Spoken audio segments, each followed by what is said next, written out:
বাম হাত দিয়ে। কেন বাম হাত দিয়ে খুলতে হবে বলেন তো? কেন মনে হলো যে বাম হাত দিয়া? আমরা যদি ডান হাত দিয়ে খুলি আমাদের মুভমেন্টটা সামনের দিকে থাকে, তাহলে সামনের দিকে তো আমরা এমনিতেই উঠতেছি দেখতেছি।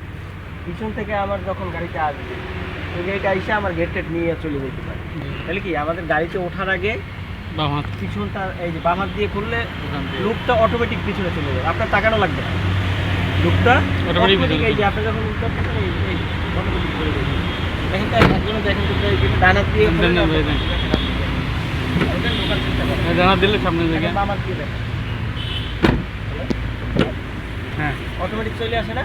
হ্যাঁ, এর জন্য গেট খোলার সময় বাম হাত দিয়ে। ঠিক আছে। তাহলে গাড়ি স্টার্ট দেওয়ার আগে কি করতে হয়? গাড়ির চেক করতে হবে, হ্যাঁ। পানি চেক করতে হবে। আচ্ছা, আর একটা জিনিস আছে, প্রথমে চাকা চেক করতে হবে যে আমার চাকাগুলোর হাওয়া ঠিক মতো আছে কিনা, আবার আমার স্পেয়ার চাকাটা আছে কিনা, বুঝছেন? হঠাৎ করে দেখা যায় চাকা, নতুন চাকা একটা সুই বা লোহা ঢুইকা ছিদ্র হয়ে গেল, তখন ওখানে পাঞ্চার হইলে ওই চাকা নিয়ে আপনি 100 গজ চালাইতে পারবেন না। যদি চালান, চাকাটা যদি নতুন চাকা হয় সেটা ড্যামেজ হয়ে যাবে, সেটা বাদ হয়ে যাবে, ওই চাকা দিয়ে আর কোনো কাজ করতে হবে না। যদি সাথে সাথে আপনি দাঁড়াই যান, তখন ওই চাকা আবার লিকটা সারাই আপনি চালাইতে পারবেন, বুঝছেন কি না? লিক অবস্থায় আপনি চাকা নিয়ে যদি যান তাহলে ওই চাকাটা বাদ। তাহলে আপনার যদি স্পেয়ার চাকা তখন না থাকে, তখন যাওয়ার তো কোনো চান্স নাই। তাহলে স্পেয়ার চাকাটা খুব জরুরি। ঠিক আছে, দেখতে হবে যে আমার স্পেয়ার চাকা আছে কিনা। তারপরে আমরা গাড়ির ইঞ্জিন অয়েলটা চেক করবো। ইঞ্জিন অয়েল কি আমরা সাধারণত মোবিল হিসেবে, মোবিল হচ্ছে একটা ব্র্যান্ডের নাম, মোবিল হচ্ছে একটা ব্র্যান্ড। হ্যাঁ হ্যাঁ, এটা হচ্ছে ইঞ্জিন অয়েল ডুপ্লিকেট, যেটার কাজ হয়েছে ইঞ্জিনটা পিচ্ছিল করার, ইঞ্জিনটা গুবাইতে পিচ্ছিল করা। কোথা দিয়ে করলাম? এই যে দেখেন, ফুল করতে হবে, দেখছেন? এই যে গাড়ির লোগো দেওয়া আছে, সামনাটা খোলা, দেখছেন কি না? আচ্ছা, এটা খোলার পরে এই আস্তে আস্তে আমি দেখাই আগে। স্যারে দেখাইবো, দেখাই, ওইটা নামাই দেন, আপনারা জায়গায় না, আমি দেখাই দেন। আর স্যারে দেখাইবো, বেশি লোক হলে ব্যাস লাগে। এইটা দেখেন, এইটার কিন্তু ওইখান থেকে লকটা খুলছে। জি স্যার। এখন এইটা এখানে টান দিলেই খুলবে না। আরেকটি এখানে একটা লক আছে। এই লকগুলো কিন্তু সব গাড়ির এক জায়গায় থাকবে না।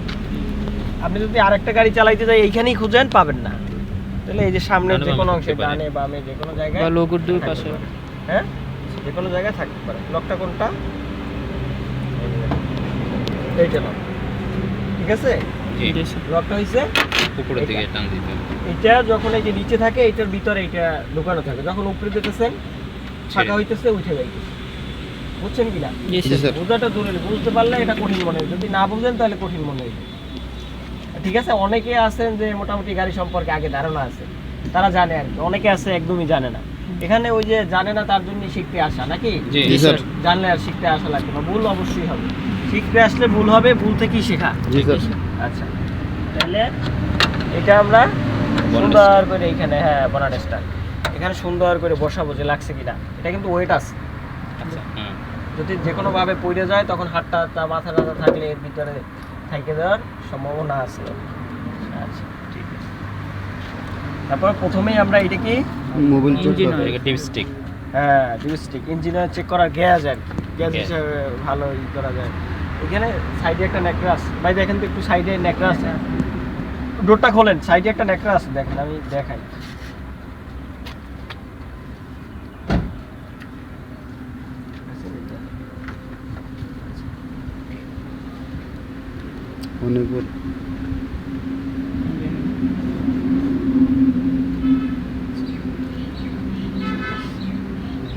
এটা এখানে একটা ই দেওয়া আছে,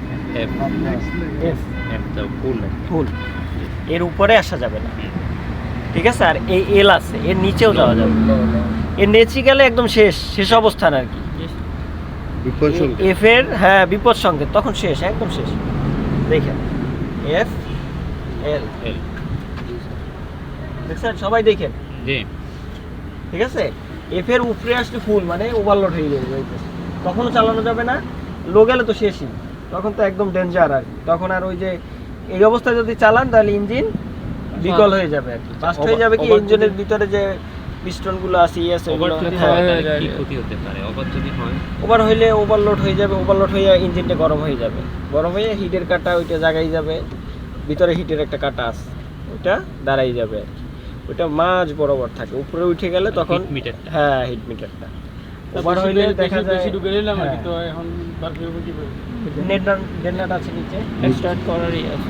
এক্সট্রা নিচে ডেন্নাট আছে, ওইটা খুললে তারপর নামাই চলবে, ঠিক আছে। আচ্ছা তাহলে এই যে দেখেন এখানে, তাহলে আমরা বুঝবো কমলে যে কত লিটার কমছে বা কীভাবে ই করবে, পরিমাপটা কীভাবে করবে নাকি। আগে জানতে হবে যে আমার ইঞ্জিনের চেম্বারটা কত লিটারে। ইঞ্জিন দেখা যায় এটা একটু ছোট, তারপরে হাইয়েস্ট গাড়ির আর একটু বড়, বাসের তো আরও বড়। যত বড় ইঞ্জিনের চেম্বারটাও বড় থাকবে, ইঞ্জিন অয়েলটাও ওটাই বেশি থাকবে। তাহলে আমার এই যে ইঞ্জিনটা আছে এটার চেম্বারটা 4 লিটারের। তাহলে আমরা এটার কি করব, 4 ভাগে ভাগ করব, 1 লিটার, 2 লিটার, 3 লিটার, 4 লিটার। এতটুকু কমলো, 1 লিটার কমছে, এতটুকু কমছে 2 লিটার 3 লিটার 4 লিটার। এর অর্ধেক কমলো, হাফ লিটার কমলো। আর ইঞ্জিনের যে অয়েলটা আছে এটা জ্বালানি যেভাবে পুড়ে যায় আর কি, ইঞ্জিনের অয়েলটা পড়ে না। কখন পড়ে? যখন ইঞ্জিনটা যে কোনো একটা প্রবলেম হয়, দেখা যায় একটা পিস্টন রড বাঁকা হয়ে গেছে বা কানেক্টিং রডে কোনো সমস্যা হইতেছে, এর জন্য ইঞ্জিন অয়েল যেটা আছে ওটা আস্তে আস্তে কমতে থাকে আর ইঞ্জিন অয়েল কমলেই তখন বোঝা লাগবে যে গাড়ির যে কোনো প্রবলেম আছে, গাড়ি বা বাইক হোক, যে কোনো কিছুই হোক না কেন, যেটা মাধ্যমে অয়েলের মাধ্যমে ইঞ্জিনটা ঘুরে আর কি। তাহলে ওইটা খুলে যে কোনো একটা মিস্ত্রি বা গ্যারেজের লোকজন নিয়ে, এটা তো বড় কাজ, এটা আপনারা দেখা যায় খুলে করতে পারবেন না।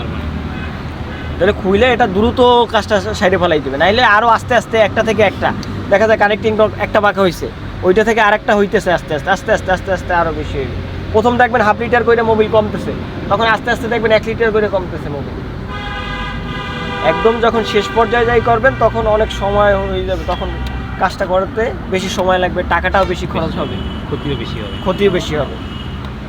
হ্যাঁ, আর মোবিলটা ইঞ্জিন অয়েলটা কত কিলোমিটার চালানোর পরে চেঞ্জ করতে হয়? এটা সর্বোচ্চ 3000 কিলোমিটার চালানোর পরে এটা চেঞ্জ করতে হয়। এটা যত তাড়াতাড়ি চেঞ্জ করবেন ইঞ্জিনটা তত ফ্রেশ থাকবে। দেখা যায় 3000 কিলো না, আপনি যদি 2500-তে চেঞ্জ করেন তাহলে আরও ভালো থাকবে, ঠিক আছে। এর বেশি আপনি 3000, 4000, 5000ও চালাই দেবেন, তখন ইঞ্জিনটা আপনি ক্ষতি করতেছেন। ওই যখন চালাইতেছেন তখন বুঝতে পারবেন না, আস্তে আস্তে বুঝতে পারবেন যে ক্ষতিটা কী হয়েছে। সেখানে আপনি 2000 টাকার জন্য দেখবেন আপনার 60-70 হাজার টাকা চলে গেছে। যখন আপনি 2000 টাকা এই কাজটা করতে পারবেন, সেখানে আপনার 60-70 হাজার টাকা চলে যায় ইঞ্জিন অয়েলের কারণে ইঞ্জিনটা ফ্রেশ থাকে। আচ্ছা ঠিক আছে, এটা বুঝছেন তো সবাই? জি স্যার। হ্যাঁ ঠিক আছে, লাগে যদি কোনোভাবে দেখি এখানে কম আছে তাহলে পূরণ করতে হবে। এখানে এই যে লেখা আছে এখানে ইঞ্জিন অয়েল আচ্ছা, এখানে লেখা আছে ইঞ্জিন অয়েল। হ্যাঁ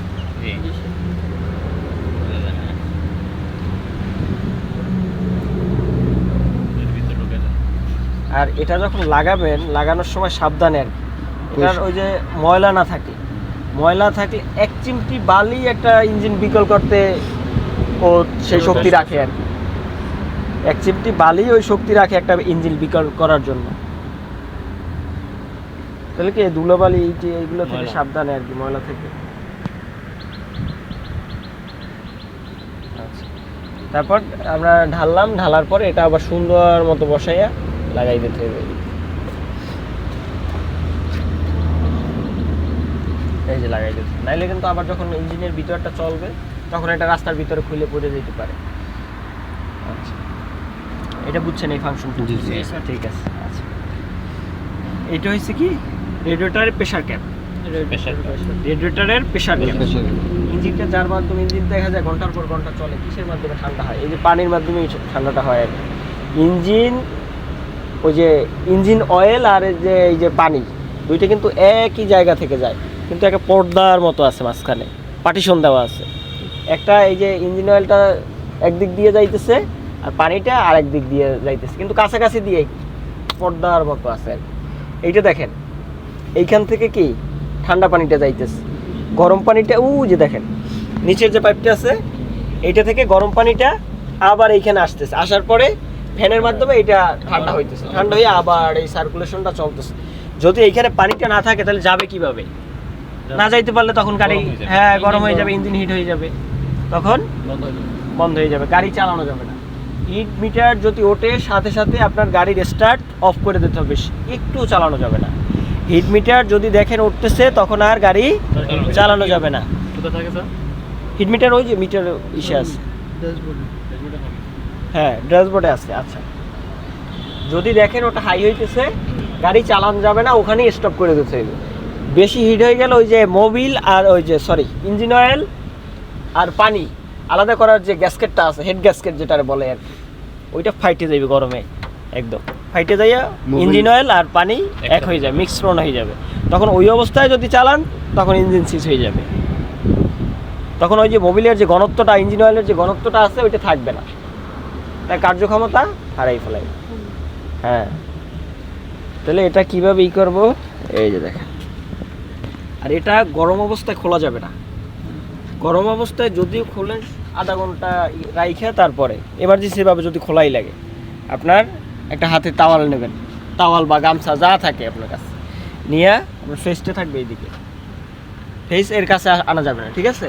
তারপরে কি করবেন, পেপসির বোতল যেভাবেই করে, এই যে আস্তে আমি একটা পেঁচ দিয়ে এই যে করে রাখলাম, কিছুক্ষণ যে গ্যাস থাকে বের হয়ে যায়। আচ্ছা, তারপরে দেখতেছি আবার একটা দিলাম, দেওয়ার পরে এই যে দিলাম, বুঝছেন? এই যে পানিটা আসছে হালকা একটু কম আছে, এইভাবে থাকবে সবসময়, তাহলে ওকে, ঠিক আছে? দেখেন আর আগে এটাই- দিতে হবে। হ্যাঁ এখানে দিতে হবে। এটাই আপনি ওই যে টিউবওয়েলের যে পানিটা আছে এইটা ঢালা যাবে না, সাগরের যে পানিটা আছে এটা ঢালা যাবে না, এই দুইটায় পর্যাপ্ত আয়রন আছে বেশি। আর এমনি যেগুলো আছে ওগুলা ঢালতে পারবেন, বৃষ্টির পানি, হ্যাঁ বৃষ্টির পানি ওগুলা ঢালা ভালো আর কি। মিনারেল পানি, হ্যাঁ বৃষ্টির পানি, মিনারেল পানি, পুকুরের পানি। পুকুরের পানি, পরিষ্কার পানি। পুকুরের পরিষ্কার যেটা আছে। পরিষ্কার। আর এখন কিনতেও পাওয়া যায় দোকানে, বললেই হবে রেডিয়েটরের পানি আমার লাগবে আর কি। এটা যদি আগে থেকে দেখা যায় আপনি নর্মাল পানি ঢালতেছেন, তখন আর ওইটা কিনে করে লাভ নেই, তখন তো কাজ আগেই হয়ে গেছে, ওটার ভিতরে আয়রন যা জমার হওয়ার হয়ে গেছে, তখন আর ওই যে কিনে পানি কতক্ষণ লাগে এখানে? এটা আপনি যখন পরিষ্কার আবার ভিতরটা পরিষ্কার করে প্রেসার দিয়ে করে তখন আবার আপনি ওই যে চাইলে দোকানের পানি কিনে করে ঢালতে পারেন। আচ্ছা স্যার, পানি কতক্ষণ লাগে এখানে? হ্যাঁ এটা ফুল এটা